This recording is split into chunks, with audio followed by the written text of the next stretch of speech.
एक बार एक गंगा किनारे एक कुटी थी, तो राधे श्याम झोपड़ी थी, वयोवृद्ध संत निकले। हाँ आओ, हम जानते हैं गंगा किनारे भ्रमण करने वालों की क्या दशा होती, क्योंकि गंगा किनारे भूखे हो गए। हाँ महाराज, कई दिन से नहीं मिला? हो गए होंगे 8-10 दिन। बोले बैठो, कोई त्योहार था, गांव से गए, पूरी कचौड़ी मांग के लाए। आप सही मानो इतनी, वो पूरी लाके ऐसे रख दिए। 2-4 ऐसे सब्जी के टुकड़े होंगे भिक्षा में जैसे। हमें यह भी ध्यान नहीं रहा कि इनके लिए पूछे। पूरा राधे श्याम जब पा चुके गंगा जल, हमका महाराज आप, बोले हमें पता है, हम शाम के फिर ले आएंगे। बोले हमें पता है गंगा किनारे कैसे होते, क्योंकि फिर पता नहीं कई दिन में मिले और कई दिन बाद मिला था। और कभी गैस की गोली थोड़ी कि गैस में कुछ नहीं, गंगा जल। अच्छा, ऐसी स्थिति में रोज आसनों पे बैठना, रोज व्यायाम कर। और पता नहीं आजकल के नए बच्चे व्यायाम में क्यों नहीं लगते, प्राणायाम क्यों नहीं करते, क्यों संयम से नहीं चलना चाहते?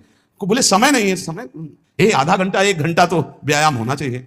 ये व्यायाम जरूरी है, गृहस्थ हो या विरक्त, आधा घंटा व्यायाम। मोटरसाइकिल भी जब चलाते हैं ना लोग, तो पहले रेस में डालते हैं, नहीं एकदम धुआं करके रेस में, फिर वो एकदम गर्म। जब तुम भी रेस में डालो, सुबह उठ के 2 बजे उठे, छत में चले गए 3 बजे तक दंड बैठक व्यायाम प्राणायाम करके एकदम फुर्सत पाए, सत्संग में ऐसे बैठे। ब्रह्मचारी मतलब आग, ब्रह्मचर्य मतलब आग। आप सच्ची समझो, आग। पैर ऐसे पड़े जैसे आग में पैर पड़ते। आग में पैर कैसे पड़ते? ऐसे ब्रह्मचारी चलता है क्या है? जैसे गिलहरी नहीं एकदम चिलचिलाती भागती है, ऐसे ब्रह्मचर्य का जीवन होता। पता नहीं तुम लोगों की बातें समझ में क्यों नहीं आ रही।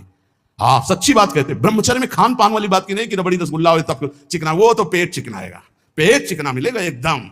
और ब्रह्मचारी के नेत्र होते हैं, नेत्र बोलते हैं। जैसे जंगली सिंह के नेत्र हैं, ऐसे ब्रह्मचारी के नेत्र होते हैं। उसके नेत्र में एक पावर होता है, एक दबाव पक्ष होता है। वो जिस पर नेत्र डाले तो एक बार झुक जाए सामने वाले के नेत्र। ब्रह्मचर्य का ऐसा पावर।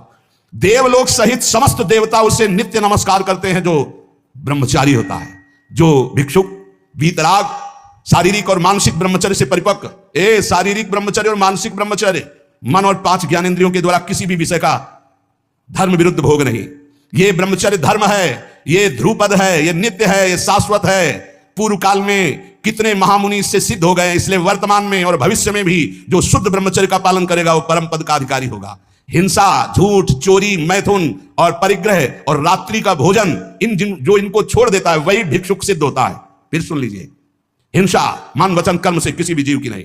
झूठ बिल्कुल नहीं बोलना, चोरी किसी की नहीं करना। चोरी का तात्पर्य है अगर किसी का खेत है, किसी की वस्तु है, किसी का अधिकार है, हम बिना पूछे नहीं छुएंगे।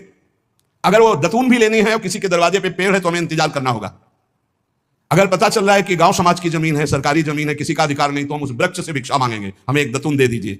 ऐसे नहीं है कि हम किसी वस्तु को स्वतः, जैसे गंगा किनारे बारी होती है और उनसे से आप फल तोड़ करके खा रहे हैं तो आप चोर हैं, ये नहीं कह रहे हमारा नहीं।